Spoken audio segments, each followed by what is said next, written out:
तो स्वागत है आप सबको मेरे हिंदी यूट्यूब चैनल में। आज की कक्षा में हम पढ़ेंगे हिंदी व्याकरण संज्ञा। संज्ञा जो अंग्रेजी में नाउन कहते हैं उसको। संज्ञा शब्द किससे बनते हैं? तो ये प्रश्न आता है। सबसे पहले ये शब्द आता है पद भेद से। पद भेद से यानी पद यानी शब्द भी उसको कहा जाता है। तो ये शब्द की बात करेंगे तो ये शब्द कैसे बनते हैं। देखिए, हम व्याकरण सीखते समय यानी सीखने से पहले हम क्या करते हैं, वर्णों को सीखते हैं यानी वर्णमाला को सीखते हैं। ठीक है। अब वर्णमाला में जो स्वर और जो व्यंजन हैं उनको मिलाकर जो शब्द बनते हैं, जो वर्ण दो से अधिक वर्णों को मिलाकर जब वो बनता है वो शब्द कहलाया जाता है। ठीक है। और अब जो है शब्द और पद में जो अंतर है वो इस तरह है। देखिए, शब्द और दो पद में दोनों में अंतर इस तरह है जैसे कि रमन, पुस्तक, पढ़ता, ये तीनों जो है अलग अलग हैं, उसको हम शब्द कहेंगे। इसको हम शब्द कहेंगे। ठीक है। अगर जो पद कहना है तो इसको क्या करेंगे, देखिए इसको रमन, पुस्तक, पढ़ता जो है इसको हम वाक्य में परिवर्तन कर लेंगे। जैसे कि यहाँ पर उदाहरण मैंने लिखा है, रमन पुस्तक पढ़ता है। अब ये एक वाक्य हो गया तो यही रमन जो है वो पद बन जाता है। ठीक है। यही शब्द और पद में अंतर है। तो यही पद के भेद से संज्ञा शब्द भी उत्पन्न हुआ है या आया है। तो इसके दो प्रकार हैं यानी पद भेद के या शब्द के दो प्रकार ही वो देखेंगे। तो शब्द के दो प्रकार कौन कौन से हैं? वो है एक विकारी और दूसरा है अविकारी शब्द। अब विकारी शब्द किसको कहते हैं? जो शब्द लिंग, वचन, क्रिया और काल में परिवर्तन होते हैं उसे विकारी शब्द कहते हैं। ओके, आपको समझ में आ गया होगा विकारी शब्द किसको कहते हैं? जो शब्द लिंग, वचन, क्रिया और काल में परिवर्तन होते हैं चेंज होते हैं, ऐसे शब्दों को हम विकारी शब्द कहते हैं। जैसे कि उदाहरण मैंने यहाँ पर दिया है, लड़का। लड़का एक पुल्लिंग शब्द है, उसका स्त्रीलिंग शब्द होता है लड़की। ठीक है। और लड़का जो है वचन में देखेंगे तो वो ये एक वचन है, उसका बहुवचन लड़के होता है। तो उसके आधार पर इस प्रकार से शब्द जो है शब्दों का विकार होता है यानी विकार यानी चेंजेस होते हैं। ओके, लिंग में, वचन में, क्रिया में और काल में। तो उसी प्रकार अब सर्वनाम के मदद से हम देखेंगे, मैं प्लस को यानी मैं के साथ को चिन्ह को यानी कारक चिन्ह को लगाएंगे तो वो मुझको हो जाता है। उसी प्रकार मैं के साथ से कारक चिन्ह को लगाने से मुझसे बन जाता है। तो ये भी यहाँ पर विकार होता है। तो इसके चार भेद हैं। कौन कौन से? संज्ञा, सर्वनाम, विशेषण, क्रिया। ये विकारी शब्द के कितने भेद हैं? चार शब्द हैं। ये इसके चार शब्द हैं यानी चार भेद हैं जो है संज्ञा, सर्वनाम, विशेषण, क्रिया। ये आपको अच्छी तरह से याद करना है। अब हम देखेंगे अविकारी शब्द कौन से हैं, क्या कहलाता है। जो पद लिंग, वचन, क्रिया और काल में परिवर्तन नहीं होते। देखिए, विकारी शब्द में परिवर्तन होते हैं इन चारों में, लेकिन अविकारी में शब्द जो है वो परिवर्तन नहीं होता। अविकारी को अवयव भी कहा जाता है। देखिए, इस प्रकार से अवयव भी कह सकते हैं। ओके, जो शब्द लिंग, वचन, क्रिया और काल में परिवर्तन नहीं होते वो अवयव होते हैं या अविकारी होते हैं, या इसका ये दूसरा नाम है, अविकारी का दूसरा नाम है। इसको याद करना है आपको। ओके, जैसे उदाहरण यहाँ पर दिया गया है, यथा, इधर और इसलिए। तो इन शब्दों को हम ना ही लिंग में, ना वचन में और ना कारक में, ना काल में, इसको हम किसी में भी परिवर्तन नहीं करते। इसीलिए इसको क्या कहते हैं? अविकारी शब्द कहते हैं। ठीक है। अब इसके भी चार भेद हैं। देखिए, क्रिया विशेषण है, समुच्चय बोधक है, संबंध बोधक है और विस्मयादि बोधक है। तो ये हो गए हमारे विकारी अविकारी शब्द। यानी पद के दो भेद हैं जो है विकारी और अविकारी। और जो विकारी शब्द हैं उसमें जो संज्ञा, सर्वनाम, विशेषण, क्रिया आती है वो विकारी शब्द हैं। अब हम उसको क्या करेंगे, सबसे पहले संज्ञा की परिभाषा समझ लेंगे। ठीक है, देखिए वैसे तो पहले से ही जो संज्ञा का जो डेफिनेशन है तो वो है, उसको 3 भाग में बनाया गया था। फिर जो आधुनिक वर्गीकरण के आधार पर, यानी हमारे जो विद्वानों ने 5 भेद ही माना है। जब आधुनिक वर्गीकरण के आधार पर इसको बनाया गया है संज्ञा के, तो इसके 3 भेद माने गए हैं। ठीक है, इसके 3 भेद माने गए हैं। वो कौन कौन से? यह है व्यक्तिवाचक संज्ञा, जातिवाचक संज्ञा, भाववाचक संज्ञा। अब ये समुदायवाचक या समूहवाचक, सामुदायिक वाचक या समूहवाचक दोनों एक ही कहलाए जाएंगे। ओके, समूह यानी इनका अर्थ होता है ग्रुप। ओके, समूह में, ग्रुप में इसकी पहचान होती है। और उसके साथ द्रव्यवाचक। अब ये किस में आएंगे? देखिए, ये जो है जातिवाचक के शब्द में से ही बनाया गया है, क्योंकि इसमें जो शब्द आते हैं वो इसी में थोड़े जुड़ते हैं, इसीलिए उसको जातिवाचक से ही बनाया गया है, जो समूहवाचक, द्रव्यवाचक कहते हैं। तो इस तरह हमारे क्या हो गए? संज्ञा के 5 भेद हो गए हैं। ठीक है, अब हम चलेंगे संज्ञा किसे कहते हैं। तो इसकी परिभाषा हम जान लेंगे आज। किसी व्यक्ति, वस्तु, स्थान, जंतु या भाव का बोध हो, उसको संज्ञा कहते हैं। ओके, अब यहाँ पर उदाहरण मैंने लिखा है। देखिए, व्यक्ति किसको कहेंगे? कोई भी व्यक्ति का नाम हो, यानी कोई भी जो स्पेशल, जो विशेष व्यक्ति का नाम हो, उसको हम कहते हैं व्यक्ति, यानी कृष्ण है, माधव, राधा आदि। ओके, ये नहीं है। वस्तु, मेज, कुर्सी, कलम आदि बहुत सारे वस्तु हैं। स्थान, आगरा, कलकत्ता, भारत आदि, ये भी बहुत सारे वस्तु हैं, स्थान हैं। आप जो भी नाम इसमें लिख सकते हो। जंतु जो है वो प्राणी या जीव जंतु को कहा जाता है, प्राणी को कहा गया है, जैसे कुत्ता है, बाघ, घोड़ा आदि, ये सारे जंतु के नाम हुआ। भाव जो होते हैं वो सत्य, झूठ, उदासी, सुंदरता और भी बहुत सारे भाव जो होते हैं, जो हमारे चेहरे के जो एक्सप्रेशन होते हैं, उसको भी हम भाव कहते हैं। ओके, तो इतने सारे उदाहरण को हम संज्ञा कहते हैं। ठीक है, मैंने यहाँ पर संज्ञा की परिभाषा बताई है, और जो उदाहरण है व्यक्तियों के नाम यहाँ पर लिखा है, वस्तु के नाम यहाँ पर लिखा है, स्थान के नाम लिखा है, जंतु के नाम और भावों के नाम लिखकर आपको बताया है क्लियरली। तो अब आपको समझ में आ गया है। तो अब हम चलेंगे इसके 5 भेद में से। जो पहला है वो है व्यक्तिवाचक संज्ञा। अब ये व्यक्तिवाचक संज्ञा क्या है? देखिए, किसी विशेष व्यक्ति, वस्तु या स्थान के नाम का बोध होता है, उसे व्यक्तिवाचक संज्ञा कहते हैं। जैसे कि देखिए, मैंने यहाँ पर गांधी जी का चित्र लिखा है। जो विशेष हैं, प्रमुख हैं, जो अनोखे हैं, उनके अलावा कोई भी गांधी जी नहीं है दुनिया में, तो ये विशेष व्यक्ति हो गए। ताजमहल तो दुनिया में अनोखा है, और इसलिए वो विशेष है, तो इसीलिए वो व्यक्तिवाचक में आता है। हिमालय के जैसा दूसरा और हिमालय पहाड़ तो नहीं है, तो वो भी विशेष होता है। यह रामचरितमानस जो है, ये भी एक ही है जो राम के ऊपर लिखी गई है, दूसरे भगवान के ऊपर इस प्रकार की पुस्तक नहीं लिखी है। रामचरितमानस जो है वो एक ही है, तो ये भी विशेष में आता है, तो व्यक्ति विशेष में आता है। तो ये सारे जो है व्यक्तिवाचक संज्ञा होते हैं। अब आपको मालूम हो गया है। तो अब हम चलेंगे कुछ वाक्य आप लोगों को बताने के लिए। मैंने यहाँ पर आपका टेस्ट कराने के लिए यहाँ पर 4 वाक्य बनाए हैं। इसमें से आपको सिर्फ व्यक्तिवाचक संज्ञा ढूंढना है।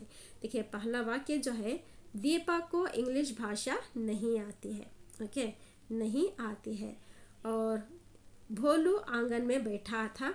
भोलू ने अपनी पत्नी हीरा को बुलाकर कहा, मेरे पिताजी आगरा में रहते हैं। ठीक है, तो इन सभी वाक्यों में आपको कौन कौन से जो व्यक्तिवाचक संज्ञा है उसको ढूंढकर लिखना है। ठीक है, तो चले, ये आपके लिए टेस्ट है, मैं नहीं बताऊंगी। तो अब हम चलेंगे जातिवाचक संज्ञा के ऊपर। अब जातिवाचक संज्ञा जो है, वो शब्द जो किसी के पूरी जाति का बोध कराता हो। ओके, संज्ञा शब्द से किसी की पूरी जाति का बोध कराता हो, पूरी जाति का बोध यानी जानकारी कराता हो, उसको हम जातिवाचक संज्ञा कहते हैं। मैंने यहाँ पर चित्र में कुछ बालक को दिखाया है, यानी बालक बहुत सारे बालक हैं, यानी दुनिया में जितने भी बालक हैं तो वो बालक की जाति को बताया है। पक्षी हैं, देखो बहुत सारे पक्षी हैं, चाहे तोता हो, चाहे मैना हो, चाहे कौवा, पक्षियों की पूरी जाति को यहाँ पर बताया गया है, तो ये भी जातिवाचक में आता है। गाय की पूरी जाति को, बहुत सारे गाय होते हैं तो गाय की पूरी जाति को यहाँ ये भी जातिवाचक कहा जाता है। फल जो है, देखिए फलों में सिर्फ एक फल नहीं है, बहुत सारे फल हैं, तो इनके फलों की जाति को हम सभी फलों को फल ही कहते हैं, तो फलों की इस जाति को हम जातिवाचक संज्ञा भी कहते हैं। इस प्रकार के जो भी शब्द आते हैं जो जाति के आते हैं, मतलब जो जाति का बोध कराता है, ओके, प्राणी है, पक्षी है, कक्षा है, जो भी है, गांव है, इस प्रकार से बहुत सारे जो शब्द आते हैं वो जातिवाचक में आते हैं। जो जातिवाचक का यानी जाति की पूरा बोध कराता हो उसको हम जातिवाचक संज्ञा कहेंगे। ठीक है, इसके लिए भी मैंने आपके लिए कुछ वाक्य यहाँ पर बनाए हैं। ये मेरी कक्षा है, इसमें आपको क्या करना है, जातिवाचक संज्ञा बताना है। लड़के खेल रहे हैं, किताब मेज पर रखी है, शेर जंगल का राजा है। देखिए यहाँ पर आपको समझना है इसमें जातिवाचक कौन सा है। मैंने देखिए सबसे पहले इसको समझने के लिए आपको क्या करना है, यहाँ पर आपको देखना है कि इस डेफिनेशन में कि देखिए यहाँ पर कुछ बालक हैं, यहाँ पर पक्षी हैं, यहाँ पर जो है ये गाय हैं, फल हैं, कोई भी वस्तु भी हो सकता है, ओके, कक्षा होती है, सभी जाति में आते हैं, तो आपको क्या करना है, उसको ढूंढकर लिखना है। ठीक है, तो इस वाक्य को आप बताना है कि कौन सा जातिवाचक संज्ञा है। ठीक है, अब हम चलते हैं भाववाचक संज्ञा की ओर। जिस संज्ञा शब्द द्वारा किसी गुण, दोष या दशा का बोध कराता हो उसे भाववाचक संज्ञा कहते हैं। जैसे देखिए मैंने चित्र में जो है आपको यहाँ पर इमली दिखाया है, तो ये इमली है, इसका स्वाद जो है वो खट्टा होता है या खट्टी होती है। इमली खट्टी होती है तो इसका स्वाद जो भी बताया जाता है वो गुण होता है, ओके। इसी तरह गुण जो है वो अच्छा बोलना, सच बोलना, ईमानदार रहना, ओके, तो इस प्रकार से प्रतिष्ठित रहना, ओके, अच्छे काम करना, तो इस तरह से जो भी अच्छे जो बातें होते हैं, अच्छे गुण होते हैं वो गुण में आते हैं। तो दूसरे चित्र में मैंने यहाँ बालक को खेलते हुए दिखाया है, तो ये बालक है, तो बालक की क्या है, बालक एक छोटा बच्चा है, ओके। अब वो बड़ा भी हो सकता है, लेकिन बालक जो छोटा है तो उसकी दशा बता रहा है, तो यहाँ पर भाववाचक में उसकी दशा बताने वाले शब्द को क्या कहेंगे, भाववाचक संज्ञा कहेंगे। उसी तरह झूठ बोलना, देखिए झूठ यहाँ पर जो कहता है वो क्या होता है, दोष कहलाया जाता है। झूठ बोलना, गाली गलौज करना, ओके, दूसरों से झगड़ा करना, बेईमानी करना, ये सारे जो है दोष कहलाए जाते हैं। ठीक है, और सच बोलना वो अच्छे गुण होते हैं। तो इस प्रकार से हम भाववाचक संज्ञा को हम क्या कर सकते हैं, पहचान सकते हैं। उसी तरह से फेस पर यानी चेहरे पर जो भी क्रोध का जो एक्सप्रेशन होता है, हंसी का जो एक्सप्रेशन होता है, उदासी का जो एक्सप्रेशन होता है, ओके, खुशी का जो एक्सप्रेशन होता है, भय का जो एक्सप्रेशन होता है, ये सारे जो एक्सप्रेशन दिखाए जाते हैं ना वो सारे भाववाचक में ही आते हैं। इसको आप समझना है। ठीक है, तो चलिए अब मैं आपको कुछ यहाँ पर वाक्य बनाए हैं, इसको आप करना है। करेला का स्वाद कड़वा है, मदन एक ईमानदार लड़का है, तुमसे मिलकर मुझे बहुत खुशी हुई। तो यहाँ पर जो भाववाचक संज्ञा, सिर्फ भाववाचक संज्ञा को ही चुनना है, दूसरे संज्ञा नहीं चुनना है, सिर्फ भाववाचक संज्ञा को ही चुनना है। ठीक है, तो अब हम चलेंगे समूहवाचक या समुदायवाचक संज्ञा की ओर। अब समूहवाचक संज्ञा किसको कहेंगे, देखिए संज्ञा से वस्तु अथवा व्यक्ति के समूह का बोध होता है। जिस संज्ञा से वस्तु का, व्यक्ति का और समूह का, यानी वस्तु या व्यक्ति का समूह बताया जाता है, समूह यानी ग्रुप बताया जाता है, उसे क्या कहेंगे, समूहवाचक संज्ञा कहते हैं। यानी जिस संज्ञा से वस्तु और व्यक्ति का क्या बता रहा है, समूह बताया जाता है, समूह यानी ग्रुप बताया जाता है। तो मैंने यहाँ पर ग्रुप में ही आपको चित्र बताया गया है, देखिए आपको अच्छी तरह से मालूम भी हो जाएगा। यहाँ पर फूल जैसे हैं, देखिए यहाँ पर जैसे कि सभा है, दल है, गिरोह है, अच्छा है, गुच्छा है। तो इसीलिए मैंने चित्रों के द्वारा आपको बताया है कि फूलों का गुच्छा यहाँ पर दिया गया है, तो यहाँ जो है ये ग्रुप में है, ठीक है, गुच्छा है। ओके, उसी प्रकार यहाँ पर दल है, जैसे कि बीजेपी दल है, सभा दल है, यानी कांग्रेस दल है। दल में कितने सारे लोग होते हैं, है ना। तो ग्रुप में जो इतने सारे लोग होते हैं, ग्रुप में जो जो भी वस्तु होते हैं, उसको समूहवाचक संज्ञा कहते हैं। यहाँ पर जो है भजन मंडली है, मंडली में भी देखो बहुत सारे लोग यहाँ पर होते हैं भजन के लिए या भजन गाने के लिए। जो पूजा अर्चना होती है वहाँ पर भी जो मंडली होती है, मंडली जो पूजा अर्चना की जाती है वहाँ पर होते हैं, या भजन गाया जाता है वहाँ पर भी होती है, उसको मंडली कहते हैं। ओके, तो मंडली में भी यहाँ पर बहुत सारे लोग हैं, बहुत सारे औरतें यहाँ पर हैं, तो ये भी औरतों का समूह होता है, तो ये क्या होता है, समूहवाचक संज्ञा कहा जाता है। अब सेना की बात करेंगे तो सेना जो है एक सैनिक से, एक सैनिक को नहीं कहता, सैनिक एक होता है, सेना जो होता है वो ग्रुप को कहा जाता है, ठीक है। यानी सेना की ग्रुप जो है, यहाँ पर बहुत सारे सेना यहाँ पर है, बहुत सारे सैनिक हैं, तो उनको सेना कहा जाता है। तो ये ग्रुप में हमें दिखाई दे रहा है, तो ये समूहवाचक संज्ञा होता है, ठीक है। तो मैं अब उम्मीद करती हूँ आपको सबको ये समूहवाचक संज्ञा भी आपको मालूम हो गई है। तो अब कुछ प्रश्न आपको बताऊंगी, सारे कुछ वाक्य मैं यहाँ पर लिखी है प्रश्न नहीं, वाक्य है, ये वाक्य है आपके लिए। ओके, ये वाक्य को आपको सॉल्व करना है। देखिए, भारतीय सेना अपने कार्य के प्रति हमेशा सतर्क रहती है। इसमें सिर्फ किसको ढूंढना है, आपको समूहवाचक संज्ञा को ही ढूंढना है। अभी अभी प्रधानमंत्री जी सभा में पहुंचे, तो यहाँ पर कौन सा जो है ये समूहवाचक, उसको आप ढूंढना है। मैं अपने परिवार के साथ अमेरिका में रहती हूँ, तो ये भी आपको ढूंढना है कौन सा इसमें समूहवाचक है। ये आपके लिए टेस्ट है। तो चलिए अब हम चलते हैं द्रव्यवाचक जो हमारा अंत का है।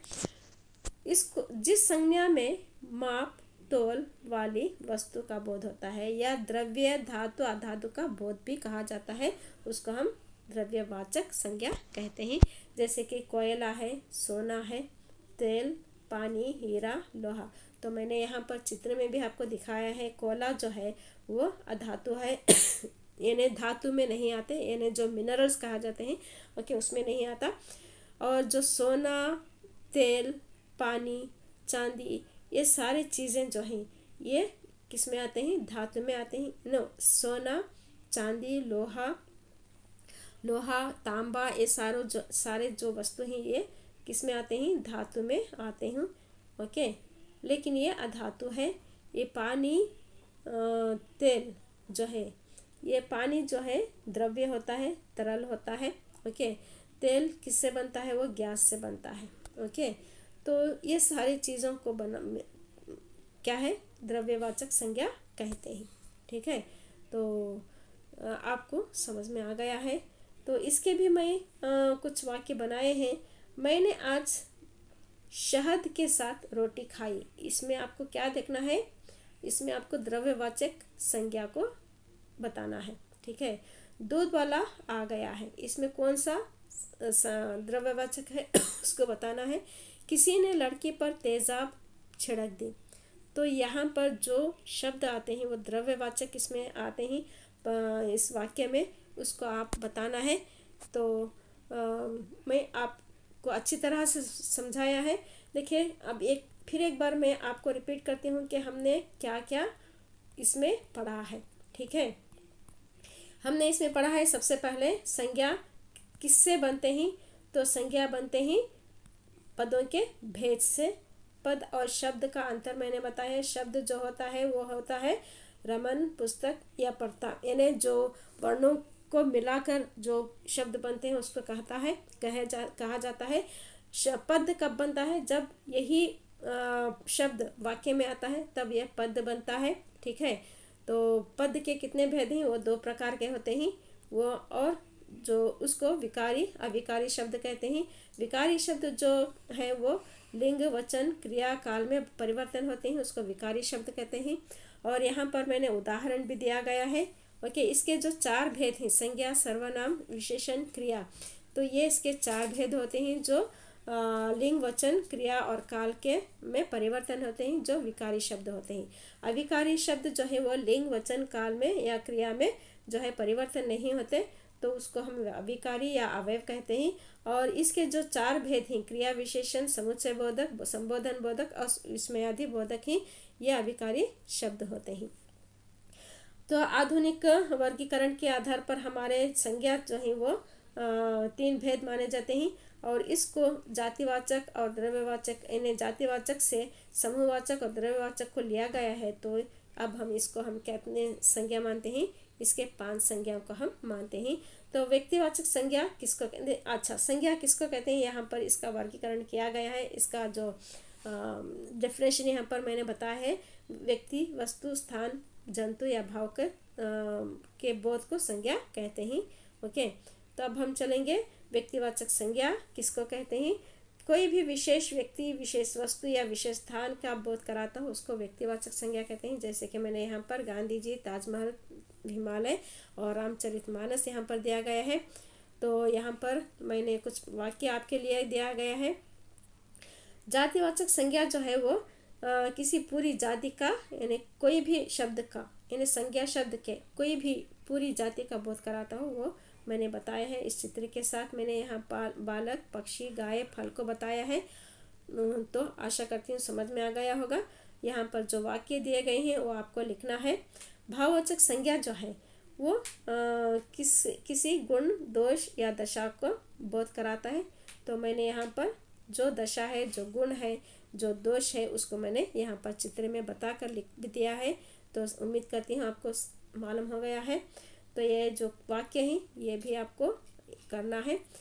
और जो समूहवाचक है वो यानी व्यक्ति, यानी जो वस्तु या अथवा व्यक्ति के समूह का बोध कराता हो उसको समूहवाचक संज्ञा कहते हैं। ये आपको मालूम करना है। और यहाँ पर मैंने उदाहरण दिया गया है, सभा, दल, गिरोह, गुच्छा। ओके, तो यहाँ चित्र में आप देखेंगे तो समूहवाचक किसको कहेंगे ये आप अच्छी तरह से मालूम कर लेंगे। तो ये जो कुछ वाक्य मैंने दिया गया है आपको करेंगे तो आपको मालूम हो जाएगा। तो लास्ट में जो है द्रव्यवाचक संज्ञा जो है उसको क्या कहेंगे, देखिए, माप तोल वाली चीज़ों को, ओके, द्रव्यवाचक कहेंगे। या द्रव्य, धातु, अधातु, ये सारी चीज़ों को हम द्रव्यवाचक संज्ञा कहते हैं। जैसे कि कोयला है, सोना है, तेल, पानी, हीरा। यहाँ पर मैंने चित्र में भी बताया है, इसको हम कहेंगे द्रव्य। देखिए, द्रव्य कहेंगे, इसको कहेंगे गैस से, ये आता है गैस से, इसको गैस कहेंगे। ये कोयला जो है अधातु है। ओके, और ये जो सोना, चांदी, लोहा, पीतल, ऐसे भी जो होता है वो धातु में आता है। ठीक है, तो इसमें देखिए माप तोल के वाली भी चीज़ें होती हैं।